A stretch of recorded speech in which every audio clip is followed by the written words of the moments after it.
Good afternoon everyone, Nigel here from Nigel's Modelling Bench. Thanks for tuning in. If you haven't already, please subscribe, give me a like. If you give me a dislike, tell me why. What we're going to talk about today, Lancaster models. As some of you will be aware, I'm currently building the 32nd scale HK Models Lancaster and converting it into a dam buster using this set from Iconic Air, which is a lovely resin set made by Graham French. Really nice. And I would like to say that since my review of this, Graham has actually given me my money back. So this became a free review sample, so thank you very much, Graham. And he's also kindly offered to supply anything else I want for reviews in the future, so thanks very much for that. A few people have told me in no uncertain terms that there are going to be issues with the model's accuracy just using this set. I don't think any of them are insurmountable with some scratch building and stuff. When you see what I've done to the cockpit, you'll know what I'm capable of. If I'm not trying to sound big-headed, but you'll know what I can do. So the biggest issue I think is going to be the bomb aimer's blister. So I need to use the kit one, which is the bigger, the longer bulge, but it's got the holes in it for the IFF, so I need to fill them somehow. So if someone knows of something I can use that dries rock hard and dead clear, please let me know in the comments, because if I use Humble Clearfix I won't be able to sand it. But enough of that. So that's what I'm doing with the 32nd scale one, and I'm very close to having another update ready for you on that. I've done a lot of work on the interior, but I seem to be spending 10 hours researching and half an hour working on the bloody thing. So the next model I got was this one, this Lancaster from Revell. Very glossy box, as you can see. Very cheap. It was like £17 on Amazon, and I thought I'd do a build on it. And straight away everybody said, oh my god, that's rubbish, what are you building that for, it's not accurate, you're wasting your money, you're wasting your time. Well, yeah, it was a fun build. There's where the problem lies. I can't do a fun build. I can look at inaccuracy, like if the canopy's slightly out of shape, or if the fuselage is too short. I know this one's got a problem with its dihedral on the wings. I can sort of overlook that. But when I saw the intakes on the engines on this, wide mouth frog is like, doesn't even cover it. They are ridiculous. Look back on the videos in part 2 and you'll see what I've had to do to correct them. So straight away this has gone away from being a fun build, something to just put together for you guys. It's become another modifying video, so there's loads of work to go into the engines, and again, it's not so much research, but you do a bit, let it dry, do a bit, let it dry, and it's just, it's not a fun build anymore. So you guys said, get something more accurate. So I put my money where my mouth is, and I got this. And this is, if you think the Revell's inaccurate, you should see this. I mean, really, what they've done, I haven't even taken it out of the bag, but look at the way the parts are laid out. And it says on the front, no tools or glue required. So you snap it together? I mean, that canopy is obviously out of shape. The wingspan relative to the fuselage length is, and look how fat the fuselage is. It's just ridiculous. There's no frame on the upper turret. It's just a joke. And then you don't even get decals, you get stickers, and you get black to go on the ends of the wingtips to show them black at the bottom, so you don't have to fit. What's all this with shark's mouth? I mean, come on guys, you told me to get an accurate kit, so that's what I went and got. It's not accurate. I mean, it's not even right colours. They're saying no glues required.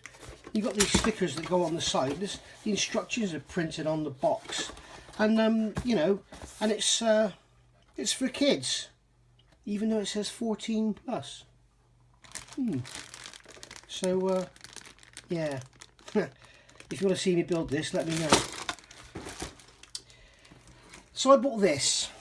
This is what everybody said is the go-to model for if you want to build a dam buster Lancaster. This is the one to do.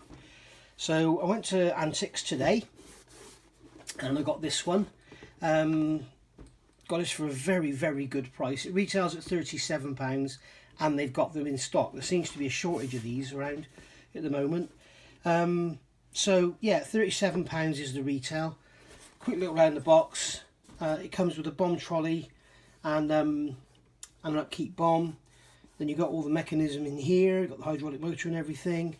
It's got the gun underneath, which is only applicable to certain ones, so be careful if you're looking for accuracy. Looks like it comes with opposable flaps. And then you've got two options, AJT and AJE. There we go. T had the turret, E didn't. I think it was only T that had the gun. I'm not sure. I've got the book, I'll have a look. But I think it was only T that had the gun.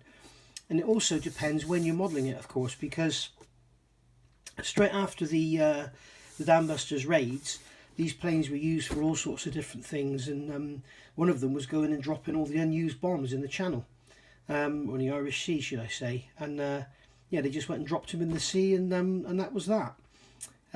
But they also, of course, have had the Grand Slam and the Tall Boy, and in the end, 617 Squadron went and did Tirpitz. So you guys are telling me this thing is amazing. As you can see, I haven't opened the box, so let's have a look. Let's see what's in here. I have had a quick look online at there's some reviews, but they all seem to be done by youngsters. There's no typical grey, matte grey finish plastic, typical of Airfix these days, and everything's in a bag rattling around. Luckily the clear parts are in a separate bag. Where's those intakes? Well, they look better. Those intakes look a lot better than the Revell ones. In fact, they look the most accurate out of all the kits I own. And if you notice as well here, on the bottom of the engine card on the side cover, it hasn't got that kick in it. It's just straight how it should be. So we've got paddle propellers and we've got needle propellers. I don't know why we would have paddle propellers for a Dam Buster. They're probably just not used. We've got non-treaded tyres, which is good. And then we've got the trolley here with the upkeep bomb in two halves, wheels for the trolley. They're all looking good. How many nose blisters do we get? We get two, and they don't have the holes on the big one, so that's good. That's good news. I wish I could go and scale that up to 30 seconds scale. That would be good, wouldn't it? So yeah, you guys were right. This is much nicer than the Revell kit. Quite heavy panel lines on there, but so what have we got? We've got the AJE, AJT, we've got some stenciling. Decals look very nice actually. Sorry guys, I had a little bit of a cough then. As usual in my videos, I don't cough all day long, and as soon as I do a video I start coughing. Yeah, so they're quite nice. They're in register. The yellows are all very sharp. Everything's, I hope the whites are nice and solid so you don't see through them, but very, very nice. And you get instrument panel decals as well, which is more than you get in the HK Models one. So nice colour call out sheet there, Humbrol colours as you can expect, because Airfix is a Humbrol company. So you've got two different versions, so you don't get the Tall Boy option with this, it's just the Dam Busters. So there we go, and giving you some information on the model there. I'm just going to quickly flick through this, guys, because I'm sure you've all seen it before, and as I say, there are plenty of reviews on YouTube. So yeah, cockpit floor looks correct. Do you know what? The detail in this, the seat looks correct. It's got the detail in this kit, as far as correctness goes for what's there. I mean, obviously there's more detail in the HK kit, but the floor is correct. Looking at it, the way they've got it laid out, the instrument panel's leaning back. That's correct. This all looks correct. The throttle quadrant all looks correct. This is all what I've had to correct on the HK model, and it all looks right. Wow. And here we go. This is a bone of contention for me. A lot of people say the interior should be all black. A lot of people say it should be all green. I've done a lot of research on this over the last few days, and I think this is correct. What I can gather is only the original Manchesters were all green, and then everything after that had a green cockpit, but forward of that joint there, everything was black. So that's what I'm going to do on all my models. I'm not going to do them all green. I can't find anything that says.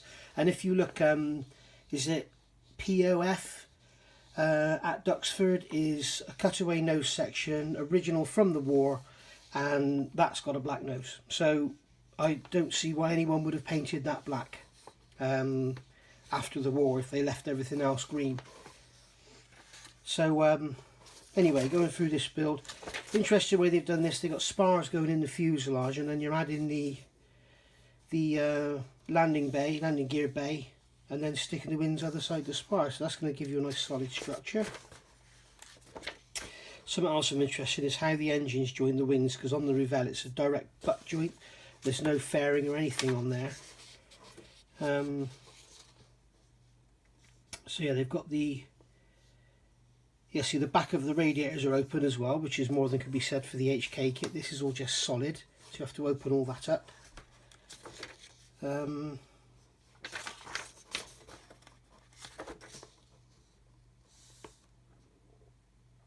That's weird. I see. I thought you were putting them in after the engines, but no, you put them in and then put the engines on after.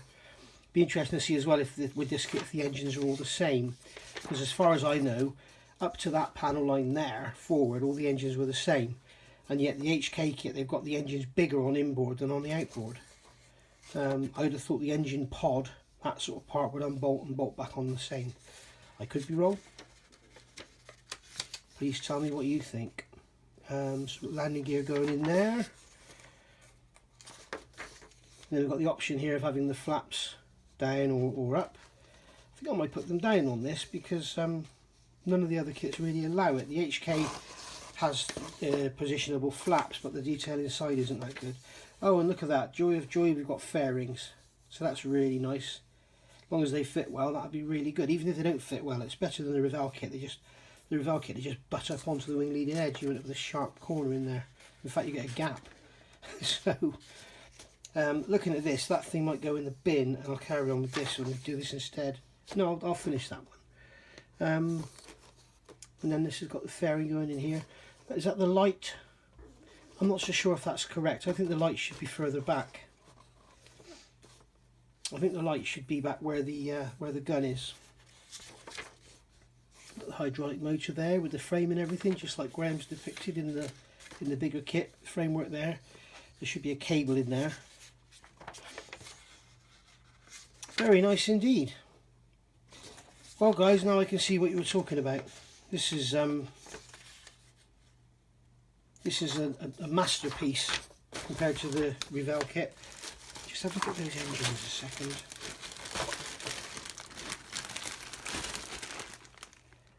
Yeah, they're the same on this one.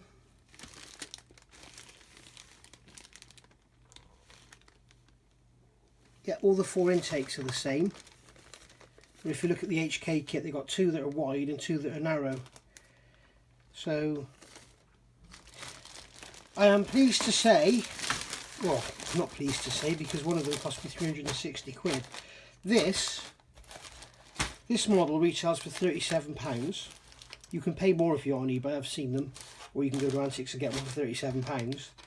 This is the most accurate Lancaster I own.